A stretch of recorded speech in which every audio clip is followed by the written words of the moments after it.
کیونکہ social media اس نے پوری دنیا کو ایک کالونی کی طرح بنا دی ہے. ہر شخص ہر بات کر رہا ہے, پروپیگنڈے کی دنیا ہے.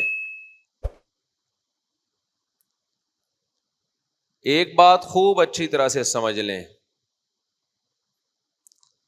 میرا جو تجزیہ ہے نا, اس زمانے میں گمراہی کی سب سے بڑی وجہ ہے ادھوری تحقیق. ادھوری تحقیق. کوئی شخص بھی کسی بھی معاملے میں پوری تحقیق کرنے کے لیے تیار نہیں ہے.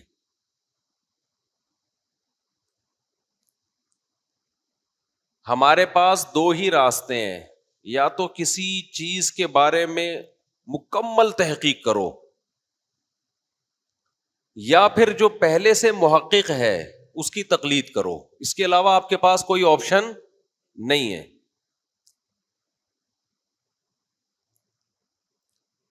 ہمارے یہاں نہ تحقیق ہوتی ہے اور نہ کسی پڑھے لکھے کی تقلید ہوتی ہے. ہوتا کیا ہے؟ بڑا عجیب کام ہوتا ہے ہمارے یہاں. ہوتا یہ ہے, تحقیق تو ہوتی نہیں ہے, ہوتی اندھی تقلید ہے, اور نام اس اندھی تقلید کو دیا جاتا ہے تحقیق کا. جو بھی یوٹیوب پہ بیٹھ کے جو مرضی پھینک دے,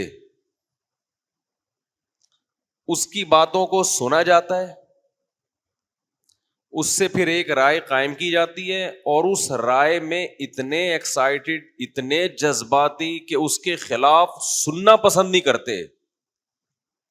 یہ اندھی عقیدت ڈاکٹروں سے بھی ہے, حکیموں سے بھی ہے, مذہبی رہنماؤں سے بھی ہے, بزرگوں سے بھی ہے, ہر ایک سے ہے. سیاسی جماعتوں سے بھی ہے, مذہبی جماعتوں سے بھی ہے. تو ایک باطل کی بنیاد پہ آپ نے ایک عمارت کھڑی کی, اور پھر اس عمارت کی دفاع میں لگ گئے آپ. یہ سب سے بڑی گمراہی کی وجہ ہے ہر فیلڈ میں. دوسرا, ہمارا بہت بڑا مسئلہ یہ ہے کہ ہم میں سے کوئی شخص بھی یہ ماننے کے لیے تیار نہیں ہے کہ مجھے کچھ نہیں آتا. یہ ماننے کے لیے تیار نہیں ہے. میں بھی مثالوں سے بات کو انشاءاللہ سمجھاتا ہوں. اس طرز عمل کا نتیجہ کیا نکلا ہے کہ درست تجزیہ کرنا, درست فیصلہ کرنا یہ ممکن نہیں رہا ہے جب آپ کا طریقہ ہی غلط ہوگا. اور جب درست راستے تک پہنچنا ممکن ہی نہیں رہا تو پھر انسان کنفیوژن کا شکار ہوتا ہے, اس درست راستے پہ چلنے کے لیے قربانی دینے کے لیے تیار نہیں ہوتا, کیونکہ اس کو خود احساس ہوتا ہے کہ میری پوری عقیدت اور نظریے کی جو بنیاد ہے وہ جذبات پہ قائم ہے, دلائل پہ قائم نہیں ہے. وہ دلائل پہ قائم نہیں ہے.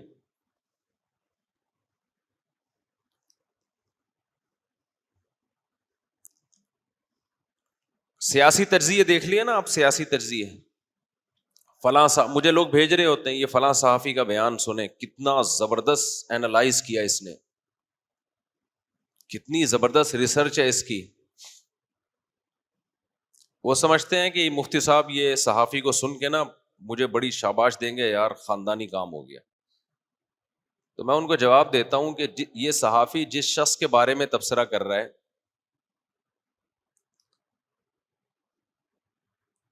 اس شخص کے بارے میں تو ایک معیار ہے. میں زیادہ ڈیٹیل میں نہیں جاؤں گا کیونکہ پھر ایک نئے تجزیے شروع ہو جائیں گے یوٹیوب پہ. میں تو ایک اصولی بات کروں گا نا. میں نے کہا کسی بھی شخصیت کے بارے میں جب تجزیہ کیا جاتا ہے نا, کوئی بھی الزام لگے, دیکھو دنیا میں اصول یہ ہے, جب بھی کسی پہ کوئی الزام لگتا ہے تو ملزم کو حاضر کیا جاتا ہے کہ نہیں کیا جاتا؟ ملزم کو صفائی کا موقع دیا جاتا ہے کہ نہیں دیا جاتا؟ بولو نا, دیا جاتا ہے. نہیں, قانون تو یہ ہے نا کہ دیا جائے, پریکٹیکلی نہیں دیا جا رہا وہ ایک الگ بات ہے. میں دیکھیں پاکستانی عدالتوں کی بات نہیں کر رہا، ایک اصول کی بات کر رہا ہوں. اول تو پاکستانی عدالتوں میں بھی موقع تو دیا جاتا ہے، اتنا بھی نہیں ہے کہ موقع ہی نہ دیا جاتا ہو.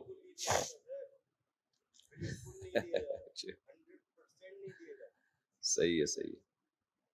حضرت ایسے نا اندھی لگ جاتی. یہ کہہ رہے ہیں کہ بالکل موقع نہیں دیا جاتا. اگر عدالتوں میں ایسا اتنی دھاندلی ہو رہی ہوتی ہے نا تو پورا نظام کی ایسی کی تیسی ہو چکی ہوتی. کوئی بھی اٹھ کے جاتا، ہم سے کتنے لوگوں کو دشمنی ہے، جا کے کیس دائر کر دیتا تو کیا کورٹ فوراً وارنٹ جاری کر کے مجھے اندر کر دے گی یا موقع دے گی؟ ٹھیک ہے دھاندلیاں بھی ہوتی ہیں، لفافے بھی جاتے ہیں، لیکن پوری دنیا میں کہیں بھی ایسا نہیں ہے کہ ایک شخص جائے اور صرف اس کے دعوے پر، اس کے بیان پر ملزم کو ملزم سمجھ کے اریسٹ کر دیا جائے.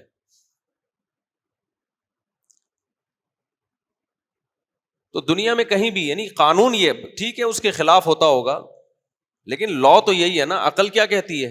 جس پہ بھی الزام لگا ہے جب تک اس سے خود نہ رابطہ کیا جائے یا اس سے اس کو موقع نہ دیا جائے، اس وقت تک اس الزام کو سچا ثابت نہیں مانا جاتا. لیکن آپ ٹی وی پہ دیکھ لو اینکروں کو، صحافیوں کو، فلاں ایسا ہے، فلاں ایسا ہے، فلاں ایسا ہے، فلاں ایسا ہے، فلاں یوں ہے، فلاں یوں ہے، فلاں سے پوچھتے ہی نہیں ہے. اچھا یہاں لوگ ایک بات بھی کہتے ہیں کہ ہمارا فلاں سے رابطہ ہی نہیں ہے، تم کیسے پوچھیں؟ بھائی ہم کیسے پوچھیں؟ تو دیکھو اگر آپ کا کسی سے رابطہ ممکن نہ ہو اور اس پہ الزام لگ رہا ہو اور آپ کہو کہ ہم کیسے پوچھیں، بالکل صحیح ہے کہ ہر شخص سے آپ کے لیے صفائی طلب کرنا ممکن نہیں ہے. اس کا حل یہ ہے کہ پھر آپ خاموشی اختیار کر لیں کہ یار ہمیں نہیں پتا یہ الزام ٹھیک ہے یا غلط ہے، کیونکہ ہمارے لیے تحقیق ممکن نہیں ہے. سمجھ میں آئی بات کہ نہیں آئی؟ دیکھو ایک آدمی آپ سے آ کے کہتا ہے کہ فلاں چور ہے، فلاں سے آپ کا رابطہ ممکن نہیں ہے. آپ پوچھتے ہو یار تمہیں کیسے پتا چلا کہ وہ چور ہے؟ اس نے دلائل دیے مختلف. آپ کہو یار ہو سکتا ہے ان سب باتوں کا اس کے پاس کوئی جواب ہو.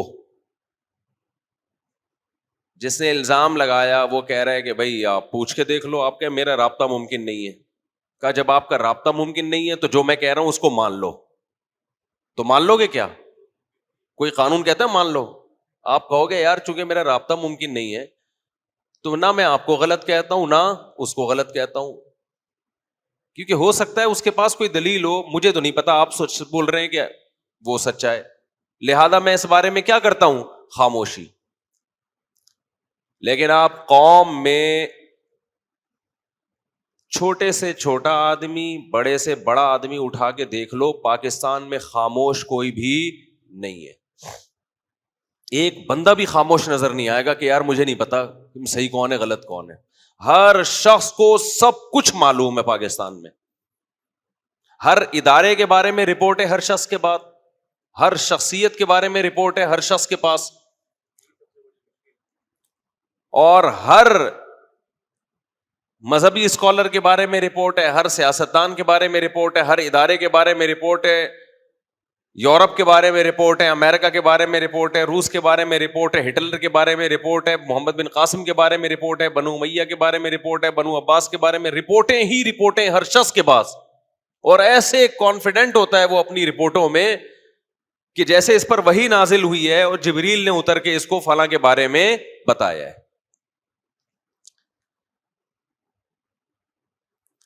تو یہ اصول ذہن میں بنا لیں کہ پروپیگنڈے سے متاثر نہ ہو، خاموشی اختیار کریں جب تک یقینی علم نہ آ جائے.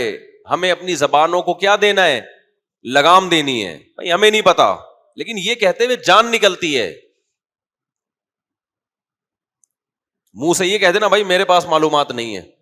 مجھے لوگ آ کے پتہ نہیں کس بیسیوں قسم کے لوگوں کا واسطہ پڑتا ہے، مجھ سے کہتے ہیں نا، میں کہتا ہوں مجھے نہیں پتا، کہتے ہیں آپ کو نہیں پتا. تو بھائی ہمیں ہی نہیں پتا یار، ساری چیزیں ایک آدمی کو تھوڑی پتا ہوں گی. لیکن میں حیران اس پر ہوتا ہوں کہ مجھے نہیں پتا جو بیسیوں لوگوں سے ملتا ہے، اور آپ کو پتا ہے جو سارا دن میں کسی سے بھی نہیں ملتے، اس کو سب پتا ہے، اور ہمیں سمجھا رہا ہوتا ہے سر پہ مسلط ہو کے کہ یہ بیان دو آپ.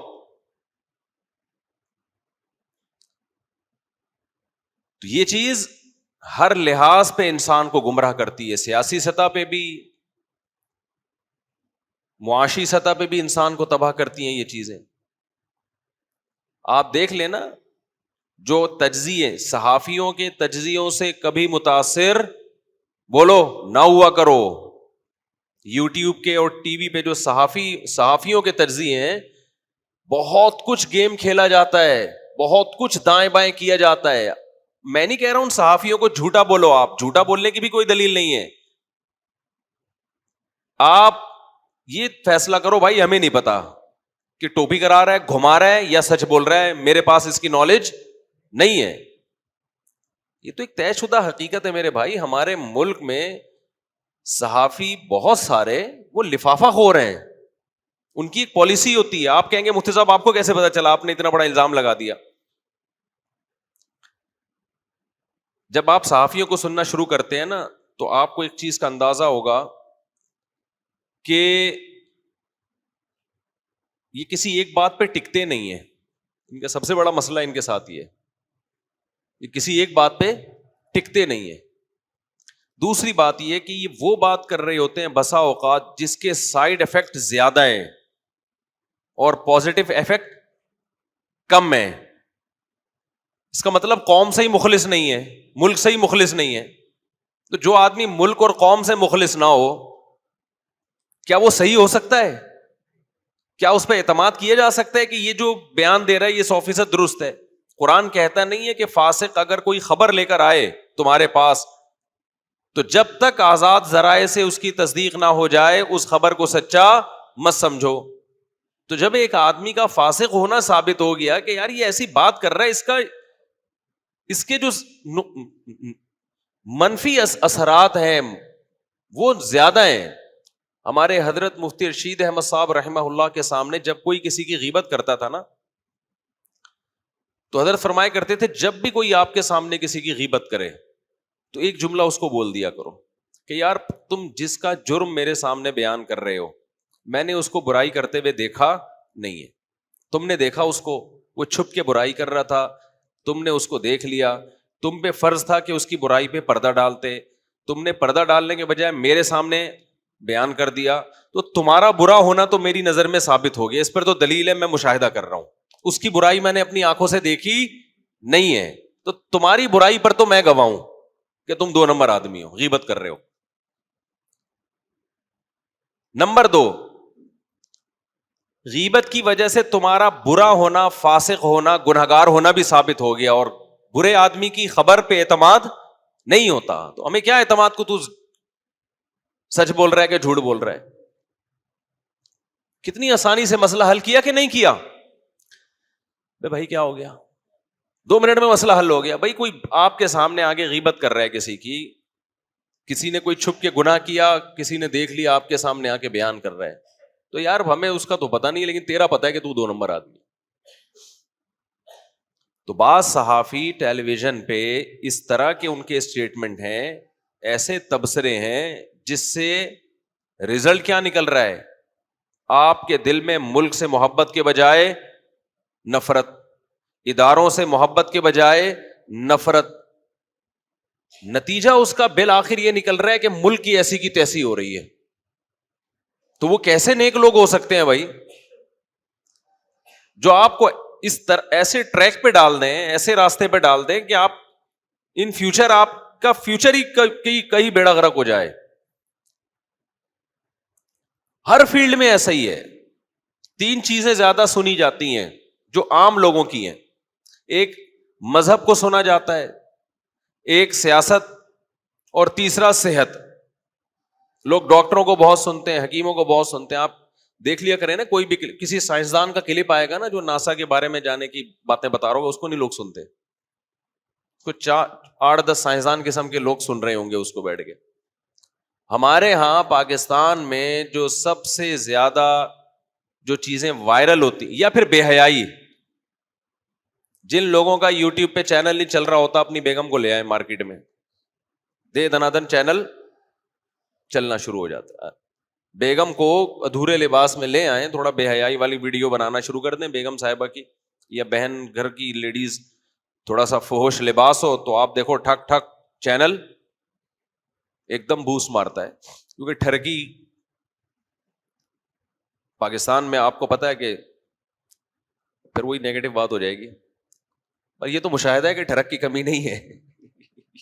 اس کا تو سب سے بڑی دلیل یہی ہے نا کہ آپ کوئی چینل بنائیں، تہذیب کے دائرے میں لے کے چلائیں، تو اس میں تو آپ میں بہت زیادہ کوئی قابلیت ہوگی تو اوپر جائے گا، ورنہ اوپر نہیں جائے گا. لیکن آپ لڑکیوں کو لانا شروع کر دیں اس میں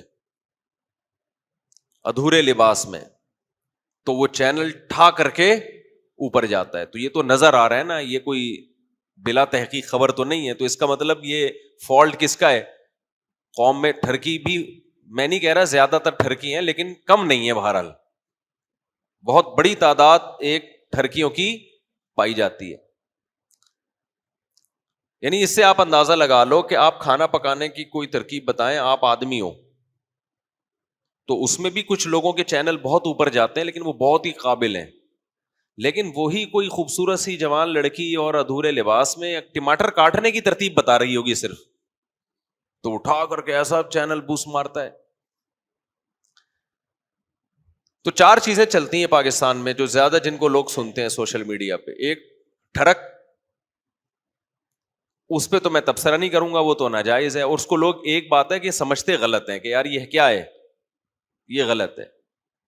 اس پہ کوئی تبصرے کی ضرورت نہیں ہے کہ اس کو، کہ میں اس کو کہوں کہ یہ غلط ہے. لوگوں کو پتا ہے کہ یہ کیا ہے، غلط ہے بھائی.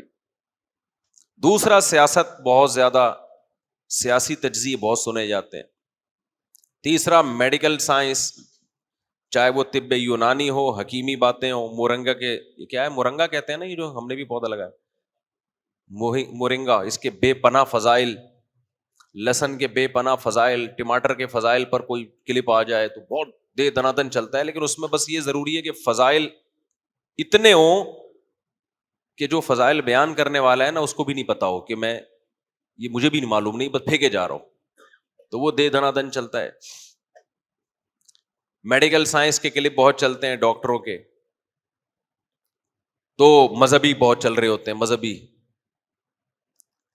ان تمام شعبے میں جن میں ہمارے لوگ بہت زیادہ سوشل میڈیا کو سنتے ہیں، ان تمام شعبوں میں یہ فالٹ ہے کہ تحقیق، یا تو محقق کی تقلید کرو، کوئی ایسا ریلائبل ڈاکٹر ہے جس کا ڈاکٹر ہونا ثابت ہو جائے کہ یہ سمجھدار ڈاکٹر ہے، پھر وہ تحقیق پیش کر رہے ہیں، مان لو کہ یار صحیح کہہ رہا ہوگا.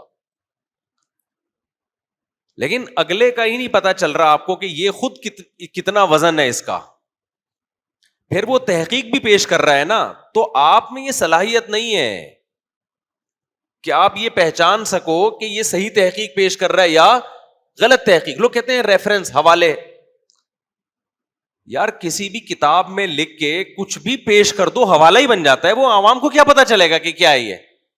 ایک صاحب مجھ سے کہنے لگے جنازہ کے بعد دعا، میں نے کہا ثابت نہیں ہے نماز جنازہ کے بعد دعا. کہہ رہے کسی کتاب میں لکھا ہے؟ میں نے کہا کتاب میں جنازے کے بعد دعا ہونا لکھا ہوگا تو ہم مانیں گے، نہیں ہونا لکھا تو کچھ بھی نہیں ہوتا. ایسے تو بہت ساری چیزیں نہیں ہے دنیا میں. یعنی مینٹل لیول دیکھیں، دیکھو جب کسی چیز کا دعویٰ کیا جاتا ہے نا تو اس کا ہونا ثابت کیا جاتا ہے، اس کا نہ ہونا ثابت نہیں کیا جاتا. سمجھ میں آ رہی ہے بات؟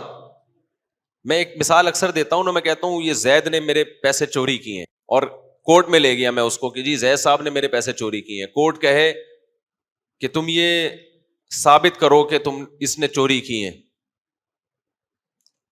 میں کہوں جج صاحب میں تو ثابت نہیں کرتا کہ اس نے چوری کی ہیں، آپ یہ ثابت کریں کہ اس نے چوری نہیں کی ہے، یا یہ زید ثابت کرے گا کہ میں نے چوری بولو نہیں کی ہے. تو جج کیا کہے گا کہ یار آپ پہلے دماغ کا علاج کرائیں، ٹھیک ہے نا، اس کے بعد پھر آپ عدالت آئیں. یہی کہے گا نا کہ کسی چیز کے ہونے پہ دلیل پیش کی جاتی ہے، نہ ہونے پہ دلیل پیش نہیں کی جاتی.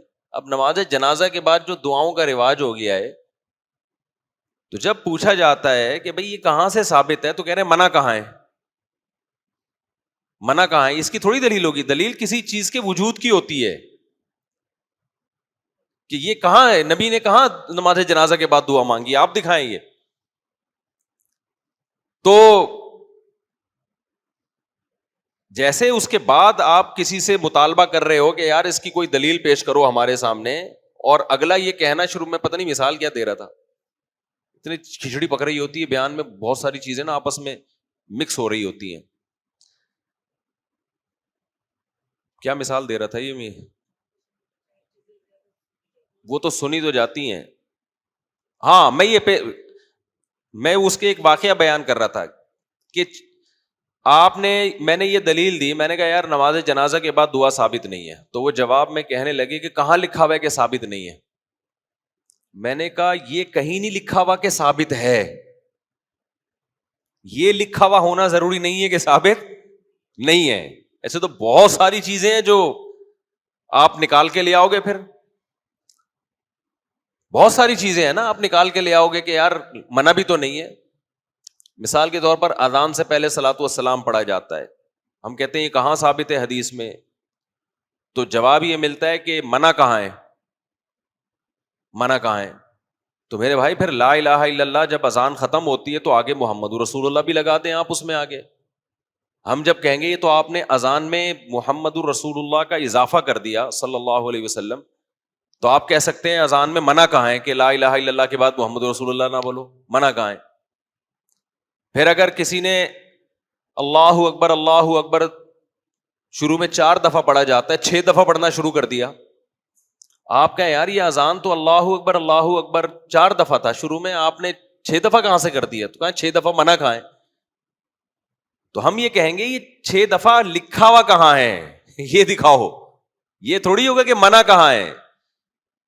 اسلام تو مکمل ہو چکا نا, جتنا ہم تک پہنچا ہے اتنا ہم مانیں گے, اس میں اپنی طرف سے ایڈیشن ہم نہیں کریں گے. تو اب اگر کوئی شخص کوئی ریسرچ, ہاں مجھ سے وہ کہنے لگے لکھا ہوا کہاں ہے. جب میں نے یہ مثال دی نا, میں نے کہا جب کوئی چیز ہوتی ہے تو اس کے ہونے کا ثبوت پیش کیا جاتا ہے, نہ ہونے کا ثبوت پیش نہیں کیا جاتا. لیکن وہ مصر رہے کہ نہیں جی کسی کتاب میں دکھائیں کہ جنازے کے بعد دعا ثابت نہیں ہے. لکھا ہوا ہے یا نہیں ہے, بار بار میں نے کہا ہاں لکھا ہوا ہے. کہہ رہے کہاں لکھا ہوا, میں نے کہا میں نے ابھی لکھا ہے گھر جا کے, یا نہیں لکھا تو گھر لے جا کے لکھ دوں گا, آپ کو دکھا دوں گا, دیکھو یہ کیا ہے, لکھا ہوا ہے. ہر چیز میں بغیر تحقیق, اور جو تحقیق کے اہل نہیں ہیں وہ اپنے آپ کو محقق کہتے ہیں, جو تحقیق کے اہل نہیں ہیں. پروپیگنڈا اتنا ہے, یہ جو آج کل کے 2 نمبر مذہبی اسکالرز آ رہے ہیں نا, یہ خوب سمجھ لیں, جب دلائل سے کسی کی بات کا جواب دیا جائے نا, ان میں اگر تحقیق کا مادہ ہوتا یہ خود درست ہوتے, تو ایک کام تو یہ کرتے کہ جب بھی کسی بات کا جواب دلیل سے دیا جاتا ہے, ان کی کسی بات کا جواب, تو اس پوری دلیل کو نقل کرتے کہ بھائی زبردست جواب آیا بھائی, پھر اس پہ اعتراض کرتے کہ اس جواب میں یہ کمزوری ہے. لیکن میں نے جتنے مذہبی اسکالر یوٹیوب پہ 2 نمبر دیکھے ہیں, ان میں ایک بھی حق پرست نہیں ہے. جب ان کی تحقیق کے خلاف تحقیق پیش کی جاتی ہے نا, وہ اس تحقیق کو پبلک کے سامنے لاتا ہی نہیں ہے. اس کا مطلب وہ اپنا نظریہ تھوپنے پہ لگے ہوئے ہیں, وہ خود تحقیق نہ کرنا چاہتے ہیں, نہ لوگوں کو سیدھا راستہ دکھانا چاہتے ہیں. ورنہ بتاتے نا کہ یار زبردست بات سامنے آ گئی, تو میرا تو نظریہ غلط ثابت ہو گیا, تو میں تو چونکہ حق کا متلاشی ہوں, لہذا یہ دیکھو یہ زبردست بات میرے سامنے آ گئی ہے. لیکن جتنے 2 نمبر مذہبی اسکالرز ہیں جن کا علماء سے لنک نہیں ہے, وہ سب میں یہ چیز آپ کو کامن نظر آئے گی کہ جب ان کی بات کا جواب دیا جائے وہ اس کو غائب کر دیتے ہیں, پی جاتے ہیں. اس کا مطلب وہ تحقیق نہیں کرنا چاہتے. ہم دارالعلوم کورنگی میں تھے, میرا متعدد مرتبہ دارالعلوم کورنگی میں بڑے علماء کی جوتیوں میں بیٹھنے کا ہمیں موقع ملا مجلس تحقیق میں. میں نے وہاں ایک چیز نوٹ کی, جتنے بڑے سینئر علماء تھے ان کا جب کوئی موقف ہوتا, ان کی ایک رائے تھی کہ یہ جائز ہے یا ناجائز ہے, جو بھی رائے تھی, تو جب کوئی سامنے ان کی رائے کے مخالف بات کرتا تو کان لگا کے بڑے غور سے سنتے اس کو, ایسے سنتے جیسے بالکل ایسے بن جاتے جیسے ہمیں کچھ نہیں آتا, اور اتنے غور سے اس لیے سنتے تاکہ ہو سکتا ہے بھائی سامنے والا کوئی ایسی دلیل پیش کر رہا ہو جس پر ابھی تک ہماری توجہ نہ گئی ہو. ہم ان کے انداز سے بڑے متاثر ہوتے کہ اتنے بڑے لوگ ہیں اور کوئی چھوٹا بھی بات کر رہا ہے نا تو ایسے کان لگا کے سن رہے ہیں اور کہتے ہیں بھائی ہم تو بیٹھے اس لیے تاکہ ہمیں سیکھنے کا موقع ملے. جب آپ کا یہ اسٹائل ہوتا ہے نا تو یہ علامت ہوتی ہے کہ آپ اپنی رائے تھوپنا نہیں چاہتے بلکہ واقعی آپ حق کے متلاشی ہیں. آپ چاہتے ہیں کہ حق ہو. ہمارے ہاں قوم میں بھی یہ فالٹ ہے, قوم بھی سیدھا راستہ نہیں چاہتی. ہمارے محلے میں نا ایک چور پکڑا گیا, اس سے یہ واقعہ سمجھ میں آئے گا جو میں بتانا چاہ رہا ہوں. ہمارے محلے میں بچپن کا واقعہ ہے, ایک بندہ تھا بے روزگاری سے متاثر ہو کر اس نے کسی کے گھر میں چوری کی, پکڑا گیا, پولیس والوں نے طبیعت سے دھونا اس کو, خیر کچھ دن کے بعد جیل سے چھوٹ کے آ گیا. مجھے ایک دن اپنا واقعہ بتا رہا ہے, میں نے کہا کچھ دن کے بعد ملنے کے لیے گیا, کیا حال ہے بھائی خیریت سے؟ کہہ رہا خیریت نہیں ہے. میں نے کہا کیوں؟ کہہ رہے یار جہاں بھی کہیں چوری ہوتی ہے نا تو پولیس والے احتیاطاً سب سے پہلے اٹھا کے مجھے کوٹتے ہیں. کہہ رہے وہ جرم تو میں نے کیا تھا, میرا پٹنا بھی بنتا تھا, کٹنا بھی بنتا تھا, اب تو میں نے نہیں کیا بھائی, کیونکہ شک کس پہ جاتا ہے پولیس والوں کو؟ سب سے پہلے اسی پہ جاتا ہے. شک جانا منع نہیں ہے, لیکن صرف وسوسے اور شک کی بیس پہ کوٹنا پیٹنا یہ کیا ہے؟ اب مجھے نہیں پتا وہ صحیح کہہ رہا تھا غلط کہہ رہا تھا, بظاہر تو لگ رہا تھا کہ صحیح کہہ رہا ہے کیونکہ جس طرح سے وہ غمزدہ بیٹھا ہوا تھا. کہہ رہے یار پورے محلے میں کہیں چوری ہو تو احتیاطاً مجھے لا کے پہلے چترول لگائے جاتے ہیں کہ تو نے تو نہیں کیے, جب ثابت ہو جاتا ہے میں نے نہیں کیا چھوڑ دیتے ہیں مجھے. پھر کہہ رہے کہیں چوری ہو تو پھر مجھے اٹھا کے پہلے میرے چترول لگتے ہیں, بھائی تو نے تو نہیں کیا. کہہ رہے یار میں واجب الچترول بن گیا ہوں, میں تو بلا وجہ پٹ رہا ہوں میں. اگر بالفرض پولیس والے ایسا کر رہے تھے تو صحیح کر رہے تھے غلط کر رہے تھے؟ غلط کر رہے تھے نا. اب میں اگر پولیس تھانے میں جا کے کہتا یار کیوں بلا وجہ ایک آدمی کو کوٹ رہے ہو, کہتے ہیں بلا وجہ نہیں, یہ پہلے چوری کر چکا ہے. ہم کہیں گے ایک دفعہ کیا ہے تو اس کا پٹنا بنتا ہے نا. آپ کہیں وہ کہیں نہیں یہ ہے ہی چور, بھائی چور بھی ہے لیکن ہر کیس اس کے کھاتے میں کیسے ڈال رہے ہو جب تک دلیل نہ ہو آپ کے پاس.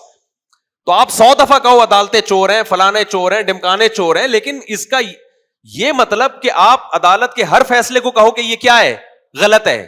اس کی کیا دلیل ہے آپ کے پاس؟ کوئی دلیل آپ کے پاس کون سی دلیل ہے؟ اس کا مطلب آپ بھی جھوٹے ہو. اگر عدالت جھوٹی ہے تو آپ بھی 2 نمبر ہو, پھر اس کا مطلب ہے. تو یہ مذہبی منجن ہے جو بک رہے ہیں, کسی پہ کچھ بھی بلی ڈال دو اور پھر اس پہ کورٹ کو بھی حق حاصل نہیں ہے کہ وہ آزاد طریقے سے وہ تجزیہ کرے کہ یہ الزام ٹھیک ہے یا غلط ہے.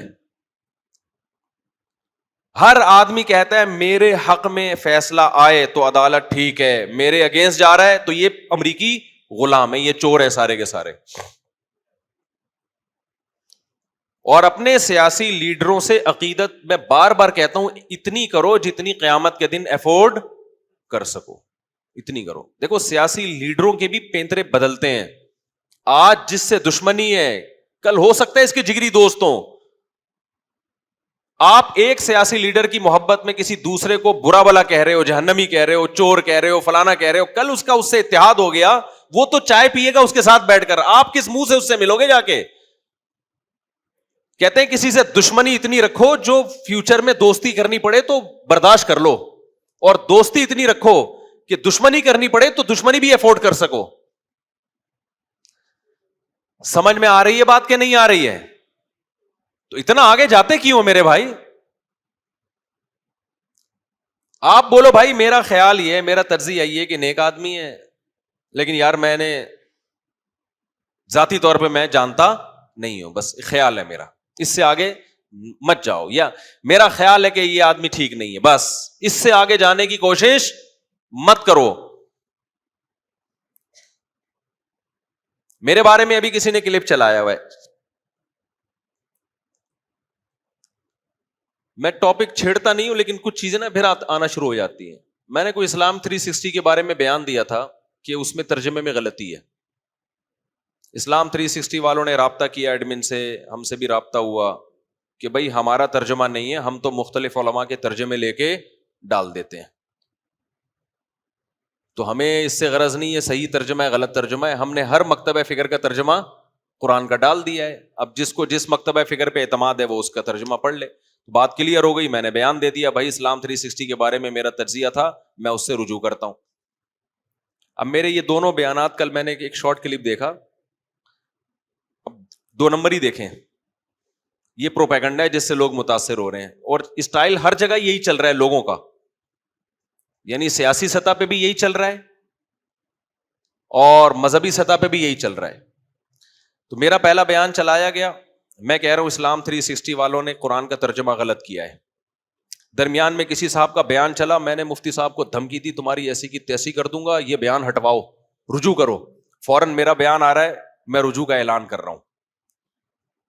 امیج کیا جا رہا ہے کہ مفتی صاحب ڈر گئے, یہی جا رہا ہے نا. نیچے لوگوں کے کمنٹ سب ہے, یہ دیکھو یقیناً 2 الگ الگ بیانات ہیں, مگر یہ جو بیچ میں دھمکی جن صاحب کی آ رہی ہے نا, اس رجوع کا اس دھمکی سے کوئی تعلق نہیں ہے. اور بیچ میں جو دھمکی آ رہی ہے اس میں دھمکی میں یہ بھی الفاظ آ رہے ہیں کہ ہم نے یہ دھمکیاں دی, ہم ایسی کی یوں کر دیں گے, ایسی کی تیسی کر دیں گے, رجوع کا اعلان کرو, شام سے پہلے پہلے رجوع ہو جانا چاہیے. اور ایسا رجوع ہوا کہ پھر اسلام 360 والوں سے پوڈ کاسٹ بھی ہو رہا ہے, ان کو بلایا بھی جا رہا ہے اپنے دفتر میں. نیچے لوگ کہہ رہے ہیں یار زبردست, واہ مفتی صاحب تو ڈر گئے, نہ ہمیں دھمکی کا پتا, نہ مجھ تک کوئی دھمکی پہنچی ہے. 2 چیزوں کو جوڑا ہے, جو چیزیں بالکل ٹھیک ہیں, وہ شروع میں نے کہا ترجمہ غلط ہے, اسلام 360 والوں نے مجھے وضاحتی بیان دیا کہ بھائی یہ ہمیں ترجمے سے کوئی غرض نہیں ہے, ہم تو جو احمد رضا خان بریلوی صاحب کا ترجمہ ہے وہ اٹھا کے ہم نے رکھ دیا, کوئی اہل حدیث کا ترجمہ ہے تو جس نے جو پڑھنا ہے, ہم نے تو ایک لائبریری ہے, کتابیں جمع کر دی ہے. اب یہ چیز میرے حق میں جاتی ہے, میرے اگینسٹ نہیں جاتی کہ یار مفتی صاحب کا دل ماشاءاللہ کتنا بڑا ہے. ہونا تو یہ چاہیے نا کہ ایک چیز کی جب ایکسپلینیشن ہو گئی تو مفتی صاحب نے فوراً نہ صرف یہ کہ صفائی بیان کی, بلکہ اسلام 360 والوں کو بلا کے ان کو پروموٹ کیا. یہ تو بڑا جگرا چاہیے نا اس کے لیے. اسی چیز کو کیا کیا گیا ہے, نیگیٹو کیش کرایا گیا ہے. میں سمجھا پا رہا ہوں اپنی بات. تو آپ گئے تحقیق گئی تیل لینے, یہ جو لوگ کہتے ہیں نا ہم تحقیق کرتے ہیں, ہم نے تو یوٹیوب پہ تحقیق کی ہے, تحقیق کہاں گئی, پاکستان میں تیل لینے. صحیح ہے, یہ ہے محقق. پھر مسئلہ یہ کہ لوگ مجھ سے کہتے ہیں وضاحتی بیان دو. بھائی وضاحتی بیان دیا کہ یہ میرے پر الزام غلط لگائے, تو پھر وہاں سے ایک نیا بیان آ جائے گا, پھر یہاں سے ایک نیا بیان جائے گا, پھر وہاں سے ایک نیا بیان. ہم تو اسی کام کے رہ گئے, دنیا میں اور کوئی کام رہا ہی نہیں پھر. تو آپ خود کیوں نہیں یہ کر لیتے کہ بھائی جب تک صاحب واقعہ سے مل نہ لو, آپ نہ کسی کے الزام کو سچا مانو, نہ کسی کے الزام کو جھوٹا مانو. آپ بولو بھائی ہم مفتی طارق مسعود سے ملے نہیں ہیں, اگر ملیں گے تو پوچھ لیں گے, نہیں تو اس کے ہم کسی کو غلط نہیں کہتے, ہم خاموشی اختیار کرتے ہیں. لیکن مسئلہ یہی ہے کہ ہماری قوم کے لیے خاموش رہنا اس وقت دنیا میں سب سے مشکل کام ہے. کہ مجھے نہیں پتا, یہ لفظ زبان سے نہیں, ہر شخص کو سب کچھ پتا ہے. ایسے ایسے لوگ جن کو اسلامک بینکنگ کی الف بے نہیں پتا, سود کی میرے سامنے بٹھاؤ, میں پوچھوں گا سود کی ڈیفینیشن کیا ہے, وہ بیان نہیں کر سکتے.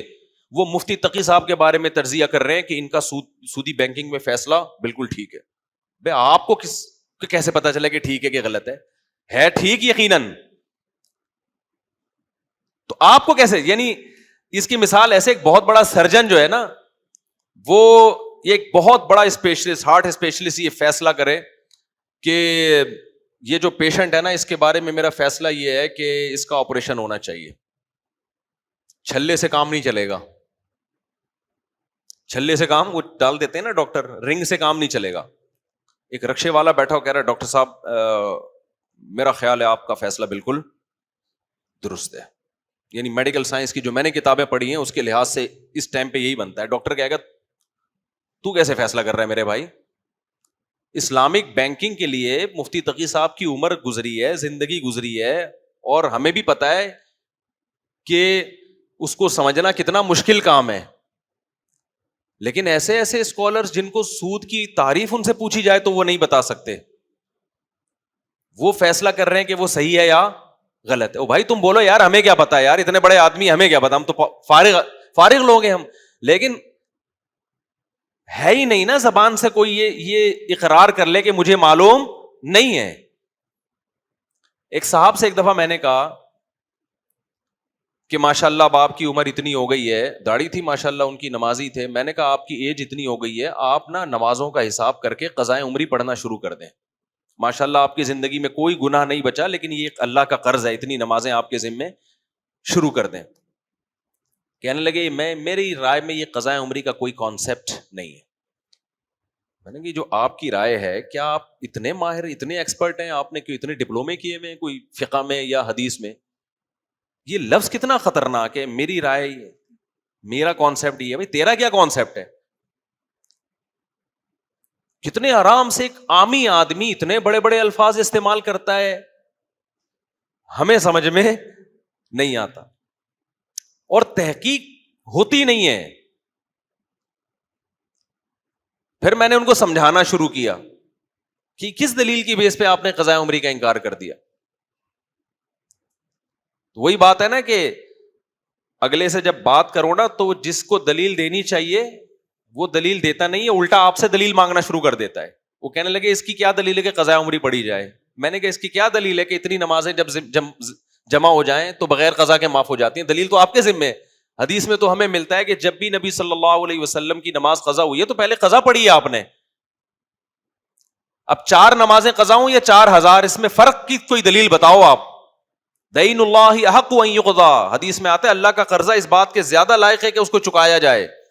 جیسے انسانوں کے قرضے چکائے جاتے ہیں, اللہ کے قرضے بھی چکائے جاتے ہیں. توبہ سے یہ جرم معاف ہوگا کہ آپ نے ڈیلے کیوں کیا, اس کو پڑھنی تو اس ٹائم پہ تھی. ہر آدمی فنٹر بنا ہوا ہے پاکستان میں. کیکڑا آج کل بہت کھایا جا رہا ہے, حنفی لوگ بھی کیکڑا کھا رہے ہیں. جب ان سے دلیل مانگو تو کہتے ہیں قرآن میں آتا ہے کہ احل لکم صید البحر, کہ تم پر سمندر کا شکار حلال ہے. اب سمندر کے شکار میں کہتے ہیں پانی کی ہر چیز داخل ہے. لیکن جب آپ ان سے سوال پوچھو پھر مگرمچھ بھی کھایا کرو. مگرمچھ پانی کا جانور ہے نا. جو کہتے ہیں کہ سمندر کا شکار حلال ہے تو وہ سمندر کا نہیں, پانی کا مراد ہے. اس سے پانی کی ہر چیز کیا ہے؟ حلال. تو جب ہر چیز ہے تو کچھوا بھی ہونا چاہیے, مگرمچھ بھی ہونا چاہیے. تو کہتے ہیں وہ مگرمچھ جو ہے نا وہ تو پانی میں 24 گھنٹے باہر بھی آتا ہے, تو کیکڑا کون سا 24 گھنٹے پانی میں رہتا ہے؟ کیکڑا بھی پانی سے باہر بھی آتا ہے, پانی کے اندر بھی. اب یہ تحقیق 2 لفظوں میں ان کی ہو گئی ٹھس. جتنی غبارے میں ہوا بھری ہوئی تھی نا وہ ایک ہی دفعہ میں, جو صبح شام ابو حنیفہ ایسے فلانا ایسے, میں قرآن کو مانتا ہوں, میں حدیث کو. ابے تو کیکڑا کھانے کے لیے صرف قرآن کو مانتا ہے, باقی تو قرآن کو نہیں مانتا. سمجھ میں آ رہی ہے بات کہ نہیں آ رہی ہے؟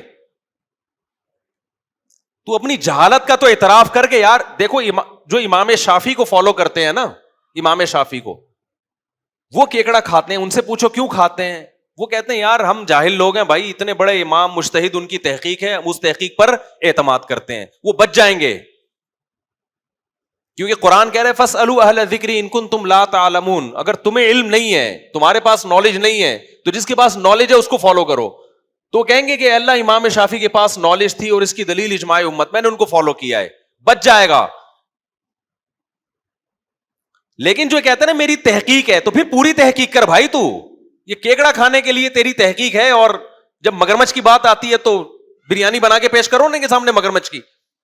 کچھوے کے انڈے, جیسے مرغی کے انڈے بک رہے ہو, آپ مارکیٹ میں کچھوے کے بکنا شروع ہو جائیں, پوری قوم سڑکوں پہ نکل آئے گی, ابھی کیا ہو رہا ہے. پھر وہ دکاندار کہے احل لکم صید البحر وطعامہ متاعا لکم وللسیارہ, تمہارے لیے سمندر کا شکار اور اس کا کھانا حلال کیا گیا ہے. یہ حنفی مولویوں نے اپنی دکانیں اور منجن بیچنے کے لیے لوگوں کو الو بنایا ہوا ہے. وہاں نہیں ہوگا, وہاں کوئی یہ باتیں نہیں کرے گا. وہ پبلک پکڑ کے کوٹے گی, ابے تو کچھوے کے انڈے کھلا رہا ہے میں مرغی کے نام پہ.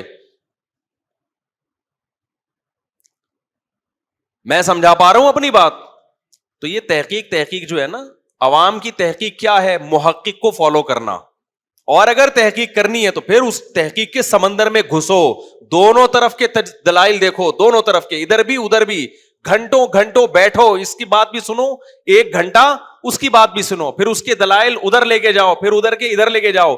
اس طرح 6-7 مہینے کے بعد جا کے جو رزلٹ آئے گا وہ تحقیق کہلائے گی, اور اس میں بھی غلطی کا بہت امکان ہوگا, کیونکہ آپ اس لیول کے پڑھے لکھے نہیں ہو, اس میں بھی امکان ہوگا کہ آپ شاید غلطی پر ہو, ابھی بھی کہیں نہ کہیں فالٹ ہو رہا ہو آپ سے.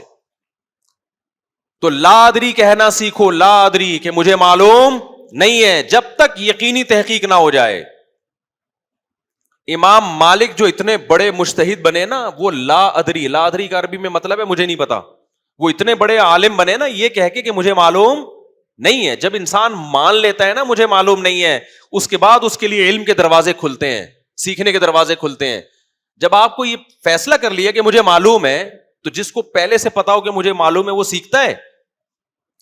مجھ سے کوئی کہے کہ جی آپ مفتی صاحب اردو سیکھو, میں سیکھوں گا؟ بولو نا, نہیں سیکھوں. میں کہوں گا یار میں اردو اسپیکنگ ہوں, میں اردو گھرانے میں پیدا ہوا بھائی, میں کیوں سیکھوں؟ کوئی کہ انگلش سیکھ لو, امکان ہے کہ میں سیکھنا شروع کر دوں. کیوں؟ میں مانتا ہوں یار میں انگلش میں ایکسپرٹ. بولتے کیوں نہیں؟ تو یہاں امکان ہے کہ شاید سیکھ لے. لیکن اگر مجھ سے کوئی پوچھے مفتی صاحب انگلش سیکھ لو, میں کہوں میں ایکسپرٹ ہوں, مجھے ضرورت ہی نہیں. اور دلیل کیا ہے؟ دلیل یہ کہ مجھے انگلش آتی ہے, اور اس کی دلیل ہے this is a boy, this is a girl, اور دس از بیچ کا. آج کل ایک نئی جنس بھی آ گئی ہے, this is between boy and girl. یہ والی گلابی انگلش بولنا شروع کر دو. آپ کہیں یار یہ کیا بول رہے ہو یار, جو ریممبر تھا مجھے فارگیٹ تھا, وہ کیا ہے پورا پہلا مصرع یاد نہیں آ رہا. ہم جسے, ہاں جو ریممبر تھا مجھے فارگیٹ تھا, ہم جسے سمجھے تھے دس وہ دیٹ تھا. کیا شاعری بھی آ گئی بھائی, یہ تو بہت ہائی لیول کی ہو گئی نا. کیا خیال ہے؟ ہم جسے سمجھے تھے دس وہ دیٹ تھا. دماغ ایسا دہی بنی کہ جو ریممبر تھا وہ بھی فارگیٹ ہو گیا, اور ہم جسے دس سمجھ رہے تھے وہ دیٹ ہو گیا. تو اور میں دلیل دینا شروع کر دوں مجھے انگلش آتی ہے, تو یقیناً ایک جاہل آدمی سمجھنے لگے گا کہ واقعی آتی ہے. لیکن جس کو آتی ہوگی نا وہ کہے گا اس کو بالکل, اس سے پتہ چل رہا ہے کہ اس کو بالکل بھی نہیں آتی. یہی ہو رہا ہے میرے بھائی, جو آج کل مذہبی اسکالرز آ رہے ہیں جو علماء سے ہٹ کر ہیں. ایک جاہل آدمی سمجھتا ہے یہ بہت پڑھا لکھے ہیں یہ لوگ, لیکن خدا کی قسم علماء کو پتا ہوتا ہے کہ ان تلوں میں تیل بالکل بھی نہیں ہے. ہم چھوٹے بچے تھے, ڈرامہ دیکھتے, ڈرامے نہ دیکھا کریں, بچپن کی کچھ چیزیں بتا دیتا ہوں میں, ایسا نہ ہو کہ دیکھنا شروع کر دیں جب مفتی صاحب نے ڈرامے دیکھیں تو پتہ نہیں یہ تو بہت ثواب ہوگا. بچپن کے ہمارے گھر میں ٹی وی نہیں تھا, اڑوس پڑوس میں جا کے دیکھ لیا کرتے تھے, اور اس زمانے کے ڈرامے بھی ایسے تھے, اس میں تو خواتین کے سروں پہ دوپٹے, ضیاء الحق کا دور تھا, وہ خواتین کے سروں پہ دوپٹے ہوتے تھے اور بڑے گھریلو لائف دکھائی جاتی تھی. تو اس ڈرامے میں یہ دکھایا کہ ایک باہر سے نا ایک لندن سے کوئی بندہ آیا کسی گاؤں میں, اور گاؤں میں دیسی لوگ ہوتے ہیں. اب وہ باہر سے جب آئے تو انگلش کے الفاظ بہت استعمال کرتا تھا. تو جب جو گاؤں کا وڈیرا تھا یا جو بھی تھا اس کو شرمندگی ہوئی, تو یہ طے ہوا کہ دونوں نے کا مقابلہ ہوگا کہ کون زیادہ اچھی انگلش بولتا ہے. اب جو لندن سے آیا تھا وہ تو فرفر انگلش بولتا تھا, اور یہ جو گاؤں کا دیسی تھا جو بھی وڈیرا تھا, اس کو کہاں انگلش آتی بیچارے کو. اب جناب دونوں آمنے سامنے آ کے بیٹھے کہ جی انگلش کا مقابلہ ہو رہا ہے. ہونا یہ چاہیے کہ ان دونوں کے مقابلے کے لیے جس کو ثالث بنایا جائے, جو فیصلہ کرے گا کہ ان میں صحیح کون ہے, وہ بھی تو ایکسپرٹ ہونا چاہیے نا. یا وہ عوام فیصلہ کرے گی جن کو خود انگلش نہیں آتی؟ ایکسپرٹ فیصلہ کرے گا نا. بٹھا دیا عوام کو, عوام فیصلہ کرے گی کون صحیح انگلش بول رہا ہے اور کون غلط. عوام کو انگلش کا ایک لفظ نہیں آتا, اور جس کو ثالث بنایا ہے فیصلہ کرنے کے لیے اس کمبخت کو بھی انگلش نہیں آتی تھی. اب دونوں کے مقابلے شروع ہوئے نا, یہ پورے انگلش میں پورے الفاظ بول رہا ہے. الفاظ کے دوران اس نے جگ کا لفظ استعمال کیا, اور گلاس کو انگلش میں گلاس ہی کہتے ہیں, جگ کو بھی جگ کہتے ہیں. وہ جو دیہاتی تھا نا اس نے آئیں بائیں شائیں مارنا شروع کر دی, ABCDFGHIJKLMNOPQRSTUVWXYZ, اس طرح کے نا بہت لمبی فضول قسم کی 1 2 3 4 5 6 7 8 9 10 11 12 13 14 15 16 پھینک رہا ہے. لوگ کہہ رہے ہیں یار کیا انگلش ہے یار. آخر میں فیصلہ یہ ہوا کہ یہ جو لندن سے آیا ہے نا, اس نے 2 الفاظ اردو کے استعمال کیے ہیں, ایک جگ اور ایک گلاس. اس لیے یہ ہار گیا اور اس نے ایک لفظ بھی اردو کا استعمال نہیں کیا. سمجھ رہے ہو کہ نہیں سمجھ رہے؟ تو یہ جو عوام کہہ رہی ہوتی ہے نا وہ فلاں اسکالر بھائی کیا تحقیق لے کر آیا ہے بھائی، او بھائی جان یہ علماء سے پوچھو. یہ کس سے پوچھو؟ علماء سے پوچھو. لوگ فوراً جواب کہتے ہیں ابے علماء تو منجن بیچ رہے ہیں. یار سارے منجن بیچ رہے ہیں، سارے غلط ہیں، اور جس کے بارے میں آپ یہ فیصلہ کرنے جا رہے ہو اور خود فیصلے کے اہل بھی نہیں ہو، آپ کو خود بھی نالج نہیں ہے، وہ چند لوگوں کے بارے میں آپ نے کہہ دیا کہ یہ ٹھیک ہے، جن کے بارے میں آپ کوئی کرائٹیریا نہیں، کوئی معیار نہیں آپ کے پاس. تو کیسا قیامت نہیں آئے گی تو اور کیا ہوگا؟ تو کنفیوژن پیدا نہیں ہوگی تو اور کیا ہوگا پھر؟ تو یہ پاکستان کا جو فیوچر ہے نا یہ بہت ڈینجر، ہر لحاظ سے، صحتوں کا بھی بیڑا غرق ہونے والا ہے، مذہب کا بھی بیڑا غرق ہونے والا ہے، سیاست کا تو ہو چکا ہے بیڑا غرق. سیاست میں جو ابھی اکھاڑ پچھاڑ چل رہی ہے اس کا تو پتہ نہیں کیا انجام ہوگا آگے چل کے. بھائی کوئی بھی سیاست میں صحیح ہو غلط ہو، نقصان کس کو ہو رہا ہے؟ کنٹری کو ہو رہا ہے نا، نقصان تو ملک کو ہو رہا ہے. تو پہلے ملک تو دیکھو نا یار، اپنے لیڈروں کو کیوں اتنی اس عقیدت محبت میں ہو گئے؟ آپ ریاست کو دیکھو، ریاست کا فائدہ کس میں ہے؟ لوگ کہتے ہیں یار یہ ہمارے حکمرانوں نے، اسٹیبلشمنٹ نے بیڑا غرق. ابے بھائی انہوں نے تو بیڑا غرق کر دیا، تم تو نہ کرو نا بیڑا غرق. ایک صاحب مجھے کہنے لگے ابے یہ لوگ تو باہر بھاگ کے اپنی، یہ تو ملک تباہ بھی ہو گیا، ان کو کیا فکر ہے، یہ تو باہر نکل جائیں گے. تو میں نے کہا اس سے تو اور زیادہ ہمارا فرض بنتا ہے کہ ملک کو بچائیں ہم، کیونکہ یہ تو باہر نکل جائیں گے، ہم کہاں جائیں گے؟ وہی ہے نا، ہمارے ایک دوست تھے، وہ کسی طوائفہ نے نا اس کو اشارہ کیا، مجھے اپنا واقعہ بتا رہے تھے. تو کہہ رہے میں چلا گیا. میں نے پوچھا جی کیا کام ہے؟ کہتی مجھے لے کے بھاگ جا. کہتے میں نے کہا میں تجھے لے کے بھاگوں گا، مجھے کون لے کے بھاگے گا؟ یعنی میں تجھے اگر شیلٹر دوں گا تو مجھے کون شیلٹر دے گا؟ تو بھائی اگر ہمارے حکمران ایسے ہیں کہ یہ ملک سے بھاگ جائیں گے، پھر تو ہمارے لیے اس ملک کو بچانے کی فکر اور زیادہ ضروری ہے نا. تو میرے بھائی میں کسی کو نہ گدھا کہہ رہا ہوں نہ کوئی انسان کہہ رہا ہوں، میں تو آپ کو صرف یہ بتا رہا ہوں کہ ہم نے کیا کرنا ہے، ہر سطح پہ مذہب کو بھی بچانے کی کوشش کرنی ہے. ایسے اسکالر جن کی وجہ سے لوگوں میں مذہب سے نفرت پیدا ہو رہی ہے، لوگ ایتھیسٹ ہو رہے ہیں. بعض اسکالرز کی تقریریں بڑی اٹریکٹیو ہوتی ہیں لیکن اس کا رزلٹ کیا نکل رہا ہے؟ آپ کو علماء سے نفرت.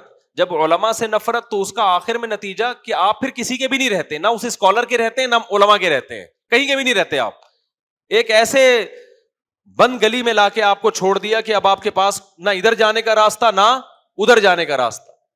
تو سیاسی سطح پہ بھی، صحت کے حوالے سے بھی، ہر جگہ پہ یہی کام ہو رہا ہے. تو آج سے نا دیکھو ایک کام کا عزم کر لو، جو میں اصل بتانا چاہ رہا تھا آپ، ایک کام کا عزم کر لو کہ جب تک کسی بھی معاملے میں مکمل تحقیق نہیں ہو جائے آپ زبان سے لفظ بولو نہیں نکالو گے. ہمارے حضرت کی عادت تھی نا، جب کوئی بیعت ہونے کے لیے آتا تو جو بڑے اہم گناہ ہیں جن کو سوسائٹی گناہ نہیں سمجھتی تھی، حضرت اس پہ بیعت لازمی لیتے تھے. حضرت اس پہ لازمی بیعت لیتے تھے کہ میں اس گناہ کو چھوڑوں گا.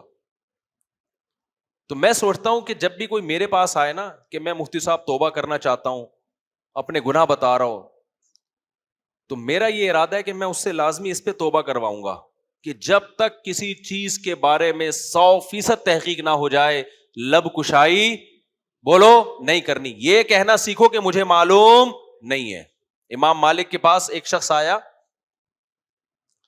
مسئلہ پوچھا اس نے، امام مالک نے کہا لا ادری، مجھے معلوم نہیں ہے اس کا جواب. پھر اس نے دوسرا مسئلہ پوچھا، امام مالک نے کہا اس کا جواب بھی مجھے معلوم نہیں. اس نے 36 سوال پوچھے، 36 کے 36 کے بارے میں امام مالک نے کیا کہا؟ مجھے اس کا جواب معلوم نہیں ہے. لیکن پہلے لوگوں کے ظرف بھی کیا تھے؟ بڑے تھے. اس نے فوراً جہالت کا فتویٰ نہیں لگا دیا کہ اب انہیں تو پتہ ہی نہیں ہے. بہت سی باتیں نہیں معلوم ہوتی انسان، لیکن وہ یہ کہنا سیکھے کہ مجھے معلوم نہیں ہے. ہمارے پاس دن رات کتنے مسائل آتے ہیں. میں اپنے چھوٹوں سے پوچھ رہا ہوتا ہوں یار یہ میرے ذہن میں اس کا جواب نہیں. اپنے شاگردوں سے یار ذرا بتاؤ اس کا کیا جواب ہے، تحقیق کرو اس. ہمیں تو 20 سال ہو گئے تحقیق کے کام میں، لیکن ابھی بھی ہم جب آتے ہیں سوال تو ہم 50% سوالات ایسے ہوتے ہیں جس کا میں کہتا ہوں کہ یار اس وقت مجھے جواب معلوم نہیں ہے. ایک دفعہ حضرت مفتی تقی عثمانی صاحب کو میں نے کال کی, پرانی بات ہے, میں نے حضرت سے مسئلہ پوچھا, حضرت نے فرمایا اس وقت مجھے اس کا جواب معلوم نہیں ہے, آپ دارالعلوم کرنگی میں سوال لکھ کے جمع کرا دیں, تحقیق ہو جائے گی.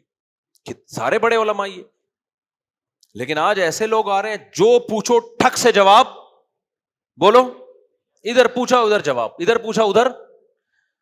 حکیم دیکھ لو, ایک حکیم کے ساتھ میرا سفر ہوا, میں جو پوچھ رہا ہوں نا صحت کی بات, اس کے پاس اس کا جواب ہے, مجھے لگا یہ پھینکو ہے. حالانکہ لوگ سمجھ رہے ہوتے ہیں بہت ایکسپرٹ ہے, لیکن آپ تھوڑا سا تجربہ ہو نا آپ کا, تو پھر آپ کو اندازہ ہو جائے گا کہ جو ایکسپرٹ ہوتا ہے نا اس کے پاس ہر بات کا جواب نہیں ہوتا. میں اس حکیم سے پوچھ رہا ہوں کہ بھئی ایسا کیوں ہوتا ہے, وہ کہ ایسا اس لیے ہوتا ہے. پھر میں نے کہا ایسا کیوں ہوتا ہے, کہتا ہے ایسا اس لیے ہوتا ہے. ایسا کیوں ہوتا ہے, میں نے اس کے اسپیشلسٹ ڈاکٹروں سے پوچھا, تو ڈاکٹر نے کہا کہ میں اصل میں اس میں کوئی صحیح رائے نہیں دے سکتا مفتی صاحب, اس بارے میں مجھے بڑی تحقیق کرنی پڑے گی.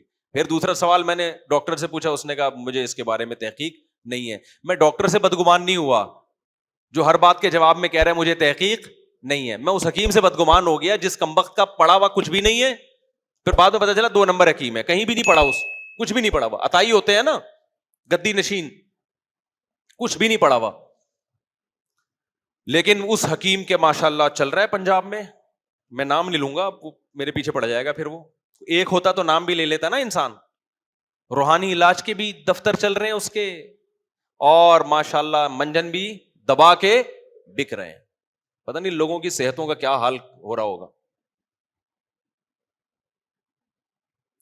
ہر آدمی ہر فیلڈ میں, تو میں جو بیان لے کے چلا تھا نا کہ پورے اسلام میں داخل ہو جاؤ, میں کہہ رہا تھا کہ بعض دفعہ انسان قربانی اس لیے نہیں دے پاتا کہ وہ اتنا کنفیوز ہو چکا ہوتا ہے, تجزیہ ہی نہیں کر پا رہا ہوتا. جب کنفیوز ہوتا ہے تو اس کے لیے, مثال کے طور پر ایک عورت ہے, وہ پردہ کرنا چاہتی ہے, لیکن اس کو پردہ کرنے میں بہت بڑی قربانی دینی پڑے گی, جیسے کہ دینی پڑتی ہے. لیکن کسی اسکالر نے اس کے دل میں شک ڈال دیا کہ اسلام میں ایسا پردہ ہے ہی نہیں جیسا تم کرنا چاہ رہی ہو. اب وہ قربانی دے گی نہیں, شک پڑ گیا نا اس کو, یار پتہ نہیں یہ میں جتنا کچھ کر رہی ہوں کہ یہ اسلام کا حکم بھی ہے یا نہیں ہے,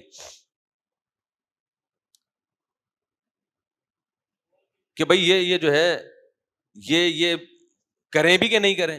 ہر چیز میں شک, ہر چیز میں شک. طلاقیں دینے کے بعد تو یہی ہوتا ہے, 3 طلاقیں دینے کے بعد جب فتویٰ دیا جاتا ہے نا کہ طلاقیں ہو گئی ہیں, بہت بڑی قیامت ٹوٹتی ہے میاں بیوی پہ. وہ قربانی دینے کے لیے تیار ہو جاتے ہیں کہ یار جب اللہ رسول کا حکم ہے ہم زنا نہیں کر سکتے, کہیں سے فتویٰ مل جائے گا 3 کتنی ہے 1. اب شک پیدا ہو گیا نا, اب کہتے ہیں یار اب یقینی حکم تو نہیں ہے یہ.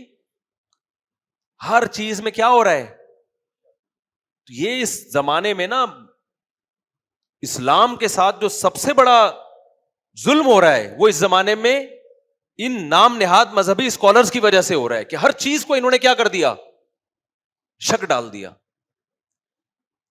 تراویح کا دیکھ لو, امت ہمیشہ سے 20 رکعت پڑھتی آئی ہے. رمضان میں لوگ قربانیاں دیتے تھے کہ یار سنت ہے, اتنا ثواب ملتا ہے. اب اس میں کیا ہے, شک, یار پتہ نہیں 20 ہیں 8 ہے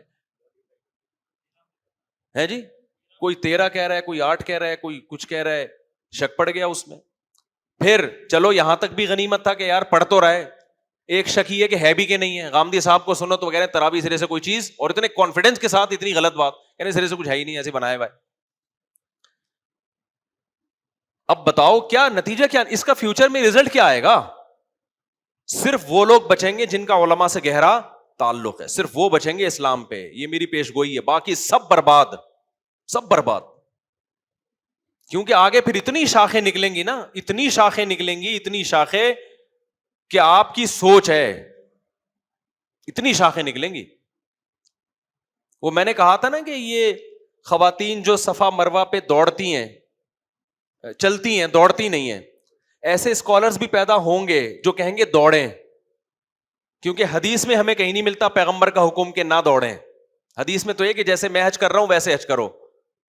اگر آپ اسلاف کو فالو نہیں کریں گے نا, اور ہر چیز پہ حدیث مانگیں گے, تو ہمیں خواتین کے صفا مروہ پہ دوڑنے کی ممانعت پر کوئی واضح دلیل نبی سے نہیں ملتی. تو میں نے یہ پیشگوئی کی تھی, دیکھنا فیوچر میں ایسے اسکالرز پیدا ہوں گے جو کہیں گے عورت بھی وہاں پہ دوڑے گی, اور میں نے نیٹ پہ دیکھا ایسے اسکالر پیدا ہو چکے ہیں, اور وہ ہیں بھی ایسے نہیں جو مشہور نہ ہو, دنیا ان کو فالو کرتی ہے, ان کا فتویٰ آ گیا ہے کہ بھئی عورت بھی دوڑے گی, یہ رکنے, یہ آہستہ آہستہ چلے گی, یہ کہاں سے ثابت ہے؟ اور دلیل یہی دے رہے ہیں کہ حضرت ہاجرہ تو عورت تھیں, وہ تو دوڑی تھیں. اب اس کا مطلب کیا ہوا, یہ پوری امت اب تک کیا کھا رہی تھی, گھاس کھا رہی تھی, اس کو تو پتہ ہی نہیں تھا کہ عورت نے چلنا ہے کہ دوڑنا ہے. تو یہ آہستہ آہستہ اسلام کیا ہو رہا ہے, چینج.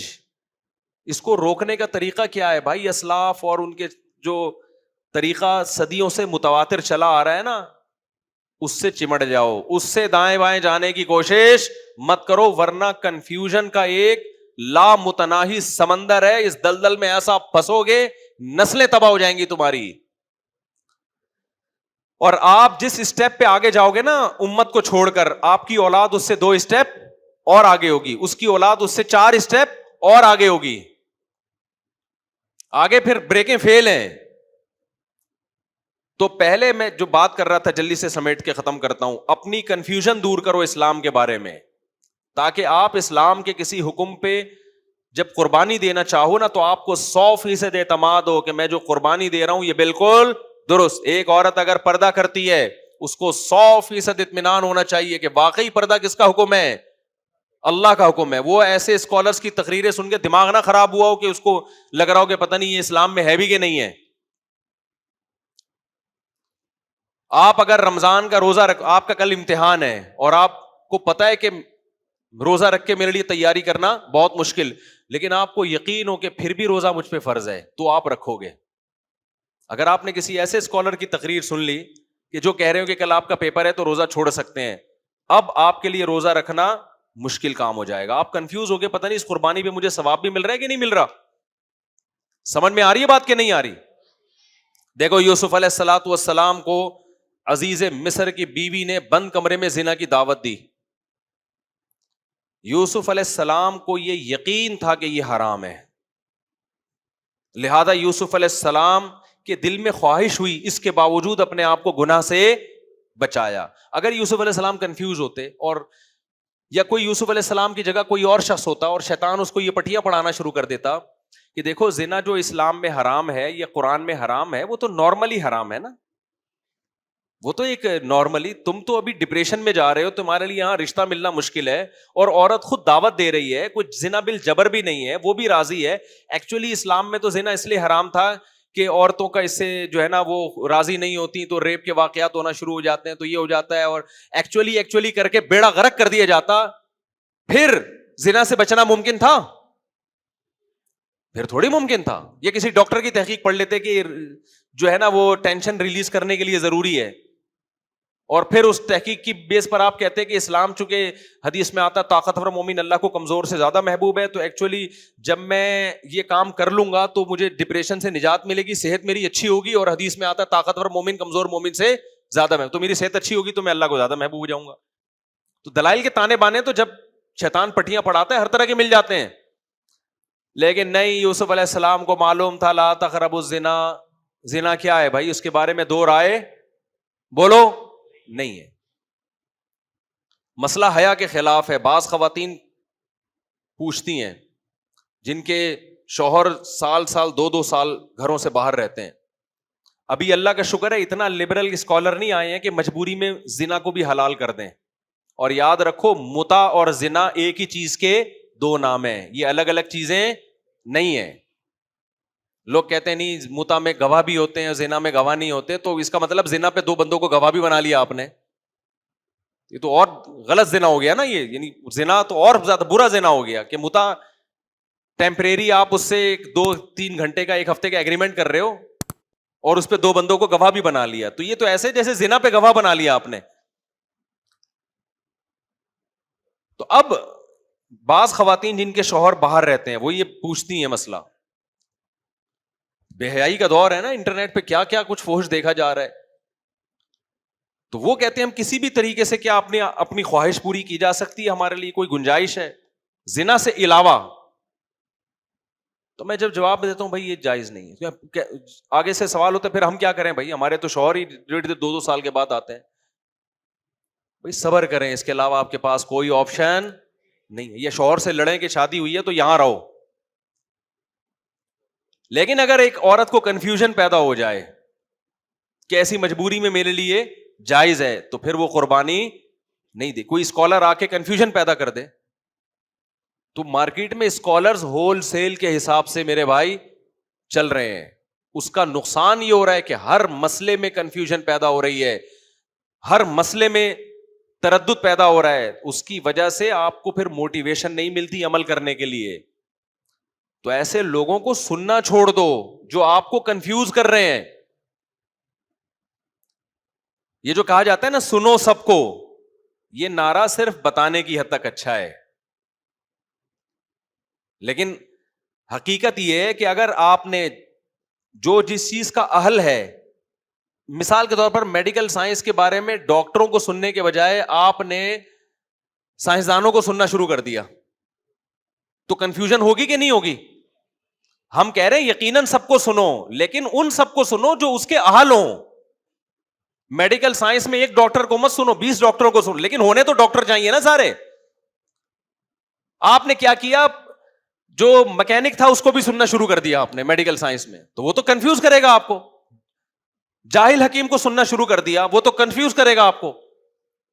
تو مذہبی اسکالرز میں بھی ان کو سنو جو کیا ہیں, جو علماء ہیں. اگر آپ نے ہر ایک کو سننا شروع کر دیا جو عالم نہیں بھی ہے, تو سوائے ڈپریشن, کنفیوژن, بدگمانیاں, اس کے علاوہ آپ کو کچھ بھی حاصل نہیں ہوگا, اور آپ دین پہ نہیں چل سکتے, تباہ و برباد ہو جاؤ گے آپ. ہر چیز میں شک پیدا ہو جائے گا آپ کے. میں غامدی صاحب کے نا نیچے تبصرہ دیکھ رہا ہوتا ہوں, کچھ لوگوں نے لکھا ہوتا ہے ہمیں ہر چیز میں انہوں نے شک میں ڈال دیا, ہر چیز میں کنفیوز کر دیا. تو اللہ تعالی ہمیں پورے اسلام میں داخل ہونے کی توفیق عطا فرمائے. ایک تو یہ دعا کیا کرو, اور اے اللہ ہمیں ان لوگوں کے ساتھ جوڑ دے جو اسلام ایکسپلین کریں, ہمیں بتائیں کہ حقیقت میں اسلام ہے کیا, جو ہمیں اور الٹا کنفیوژن میں نہ ڈال دیں. اور 2-4 باتیں کر کے میں اپنے بیان کو ختم کرتا ہوں. دیکھو, اگر آپ جو کرنے کے کام ہے نا جس کو اسلام نے بہت زیادہ فوکس کیا ہے, ان کو فوکس کرو گے نا, تو اس زمانے کے فتنوں سے بچے رہو گے آپ. شیطان خالی دل میں جگہ دیکھ کے گھر بناتا ہے. اگر پہلے سے اس دل میں اللہ کی محبت ہے اور اس محبت کا عملی نمونہ بھی آپ بنے ہوئے ہو, تو پھر شیطان کو وہاں گھر بنانے کا موقع نہیں ملتا. تو میں آپ کو چند کام بتاتا ہوں, اس میں اگر آپ لگ گئے تو انشاءاللہ یہ جو فتنے آج کل کے آ رہے ہیں نا, ان سے آپ بچ جاؤ گے. اور وہ میں اپنی طرف سے نہیں کہہ رہا, اللہ میاں نے سب سے زیادہ فوکس 2 چیزوں کو کیا ہے قرآن میں عملی. ایک تو عقیدے کو فوکس کیا ہے, عقیدے کے بعد سب سے زیادہ فوکس کیا ہے نماز اور انفاق. کس کو فوکس کیا بھائی؟ نماز اور انفاق. کہ ایمان والے نماز پابندی سے پڑھتے ہیں, راتوں کو تہجد پڑھتے ہیں, دعائیں مانگتے ہیں, یہ جو عبادت ہے, آپ اپنے آپ کو عبادت میں کھپاؤ, تو آپ کے پاس تجزیوں کا, فالتو تجزیوں کا ٹائم نہیں ہوگا. دوسرا, انفاق فی سبیل اللہ, اللہ کی مخلوق پہ خرچ کرنا, خرچ کرنے کی عادت ڈالو. اس سے بھی کیا ہوگا, آپ کی صلاحیتیں صحیح جگہ پہ خرچ ہوں گی, پھر کماؤ گے بھی. جب آپ خرچ کرو گے تو کمانے کا بھی موقع ملے گا نا آپ کو. تو یہ 2 کام وہ ہیں جس کو اللہ اس کے رسول صلی اللہ علیہ وسلم فوکس کر رہے ہیں. اور اسلاف میں بھی یہی تھا. آپ اسلاف کی نمازیں دیکھو, کوئی یہاں ہاتھ باندھتا تھا, کوئی ہاتھ چھوڑ کے نماز پڑھتا تھا, کوئی رفع الیدین کرتے تھے, کوئی رفع الیدین نہیں کرتے تھے, لیکن ان سب کی نمازوں میں خشوع و خضوع تھا. سارے لمبی لمبی نمازیں پڑھتے تھے, نمازوں میں روتے تھے. بلکہ بعض اسلاف تو ایسے قول پہ بھی عمل کرتے تھے کہ جو اب بالکل متروک ہو چکے ہیں. اس قول پہ کسی نے بھی اس قول کو نہیں لیا, لیکن وہ بھی اس سوسائٹی میں چل رہے تھے. مگر فوکس کس کو کرتے تھے؟ خشوع و خضوع کو, نمازوں کی کثرت اور نمازوں میں خشوع اور خضوع. آج آپ کو نماز پڑھنے والے, نماز میں رونے والے مارکیٹ سے شارٹ نظر آئیں گے. رفع الیدین پر بحث کرنے والے آپ کو بہت ملیں گے. ہاتھ یہاں باندھے جائیں, یہاں باندھے جائیں, اس پہ پوری تقریریں, ایک دوسرے پہ کیچڑ اچھالنا اور ایسا اسلاف سے بدگمان کرنا, یہ آپ کو مارکیٹ میں ہول سیل کے حساب سے ملے گا. تو بھائی اللہ سے محبت پیدا کرو جس کام کے لیے ہم پیدا ہوئے ہیں. اگر آپ نے اپنے مقصد حیات کو فوکس کیا تو شیطان آپ کو دائیں بائیں نہیں لے جا سکتا. قرآن کہہ رہے وَإِخْوَانُهُمْ يَمُدُّونَهُمْ فِي الْغَيِّ إِنَّمَا سُلْطَانُهُ عَلَى الَّذِينَ يَتَوَلَّوْنَهُ. اللہ کہتے ہیں شیطان کا زور ان لوگوں پہ چلتا ہے جو شیطان کو دوست بناتے ہیں. کیا مطلب؟ جو رحمان کو دوست نہیں بناتے. اور رحمان کی دوستی وہ نمازوں میں ہے, وہ دعاؤں میں ہے, وہ تہجد میں ہے, وہ ذکر میں ہے. تو اپنے آپ کو عبادت میں کھپائیں, نماز روزے میں, نفلی روزوں کا معمول بنائیں. آج ہماری سوسائٹی میں نفلی روزے بالکل نکل گئے. پیر جمعرات کا روزہ سنت ہے, ایام 20 کا روزہ سنت ہے, 9-10 محرم کا روزہ سنت ہے. کہیں نظر آ رہا ہے آپ کو؟ بہت کم, نہ ہونے کے برابر. گھروں میں تلاوت کا معمول سنت ہے, کہیں نظر نہیں آ رہا. دعا نبی صلی اللہ علیہ وسلم کتنی دعائیں مانگا کرتے تھے. بعض دعائیں آپ کی اتنی لمبی ہیں کہ صحابی کہتے ہیں جتنی دیر میں سورہ بقرہ پڑھی جاتی ہے نا, اتنی دیر آپ صلی اللہ علیہ وسلم نے ہاتھ اٹھا کر دعا مانگی ہے. ہمارے یہاں ہے کوئی معمول؟ بس وہ ختم قرآن کے موقع پر ایک فارمیلٹی پوری ہوتی ہے. اچھا, دعاؤں میں کس طرح ورگلایا؟ وہ روحانی عاملوں نے دعاؤں سے ہٹا دیا. ہر چیز میں ایک باطل کام کر رہا ہے نا, صحیح راستے پہ چلانے کے بجائے آپ کو غلط. جو ٹائم آپ کا پریشانیوں کو حل کرنے کے لیے اللہ کے سامنے گڑ گڑانے میں لگتا تھا, وہ تعویذ گنڈوں اور روحانی ٹوپی ڈراموں میں لگ گیا. سمجھ میں آ رہی ہے بات کہ نہیں آ رہی؟ ایک صاحب مجھے کہنے لگے کہ میں یہ وظیفہ پڑھنا چاہتا ہوں, لا الہ الا انت سبحانک انی کنت من الظالمین, 100 دفعہ پڑھنا چاہتا ہوں, کیا میری پریشانی حل ہو جائے گی؟ میں نے کہا پڑھنے میں کوئی حرج نہیں ہے, میں اس کو ناجائز نہیں کہتا, لیکن یہ جو وظیفہ لیا گیا ہے لا الہ الا انت سبحانک انی کنت من الظالمین, یہ لیا گیا یونس علیہ السلام سے. تو یونس علیہ السلام نے یہ بطور وظیفے کی نہیں پڑھا تھا, یہ دعا مانگی تھی اللہ سے کہ اللہ میں تیری اجازت کے بغیر اپنی قوم کو چھوڑ کر آ گیا, جس کی وجہ سے مجھے سزا ملی کہ میں مچھلی کے پیٹ میں ہوں. تو اللہ لا الہ الا انت, تیرے سوا کوئی عبادت کے لائق نہیں, سبحانک تو ہر عیب سے پاک ہے, تو ظالم نہیں ہے. ظالم کون ہے؟ میں ہوں, غلطی مجھ سے ہوئی ہے. کیا مطلب؟ معاف کر دے. تو یہ وظیفہ نہیں پڑھا تھا, یہ اللہ سے دعا مانگی تھی, اپنی خطا کا اعتراف کیا کہ اللہ میں غلطی پر ہوں. تو میں نے کہا آپ بھی بجائے اس کے کہ یہ 100 دفعہ یا 200 دفعہ پڑھو, اس کی جو روح ہے وہ روح یہ ہے کہ آپ اللہ کے سامنے 2 رکعت پڑھ کے دعا مانگو, اے اللہ جو پریشانی آئی ہے یہ میری غلطیوں کی وجہ سے آئی ہے, تو ظالم نہیں ہے. تو سب سے پہلے میں توبہ کرتا ہوں, میرے گناہوں کو معاف کر دے. میں کون سا پورا صحیح ہوں؟ ہم تو اللہ سے ایسے معاملہ کر رہے ہوتے ہیں کہ ہم جیسے 100% صحیح ہوں اور اللہ 100% ہمارے ساتھ غلط کر رہا ہو, معاذ اللہ. بھائی ہمارے جو غلطیاں ہیں اس کی ہمیں بہت کم سزا مل رہی ہے, ملنی تو زیادہ چاہیے تھی, ہونا تو ایسا چاہیے. تو اللہ کے سامنے اعتراف کرو, اے اللہ میں بہت غلط ہوں, میرے جتنے گناہ ہیں, اس جو میری پریشانی ہے, میری پریشانی اس سے 10 گنا زیادہ ہونی چاہیے تھی. یہ تو تیرا کرم ہے کہ تھوڑا پریشان کیا تو نے مجھے. تو پہلے تو میرے گناہوں کو معاف کر دے, اور پھر اللہ سے دعا مانگے کہ اللہ اس پریشانی کو مجھ سے دور کر دے. اللہ بھی خوش ہوگا کہ میرا بندہ میرے سامنے گڑ گڑا رہا ہے, ہاتھ پھیلا رہا ہے, تو وہ بھی خوش ہوگا. اور پھر جب کام بنے گا تو آپ اللہ کے کھاتے میں ڈالیں گے, میرے اللہ نے یہ کام کیا. عامل نے جو وظیفہ آپ کو بتایا, کام ہو گیا, تو آپ یہ کریڈٹ کس کو دو گے؟ عامل کو. یار اس نے پرچی دی تھی, اس نے یہ کام کروایا میرا. تو میرے بھائی جو کرنے کا کام ہے وہ کیا ہے؟ دعائیں ہیں, تلاوت ہے, نماز ہے, صدقات و خیرات ہے. اس میں اپنے آپ کو فوکس کرو تو اللہ آپ کو شیطان کے شر سے اور یہ جو کنفیوژن سوسائٹی میں پیدا ہو رہی ہے, اللہ اپنی محبت کی برکت سے اس فتنے سے اللہ آپ کو انشاءاللہ بچائے گا. گھروں میں اچھا ماحول پیدا ہوگا, گھروں میں اپنے بیوی بچوں کو بھی یہ چیزیں سکھاؤ. اللہ مجھے بھی اس پر عمل کی توفیق عطا فرمائے اور آپ حضرات کو بھی. آج بیان کچھ کھچڑی سی پک گئی ہے, بس جو پک گئی ہے میں تو دعا کر رہا ہوتا ہوں, اللہ جو پک گیا مارکیٹ میں. تو واعظ و نصیحت کی مجلس ایسے ہی ہوتی ہے, جو مارکیٹ میں آ رہا ہے پارسل کرو. سبحانک اللہم و بحمدک نشہد ان لا الہ الا انت نستغفرک و نتوب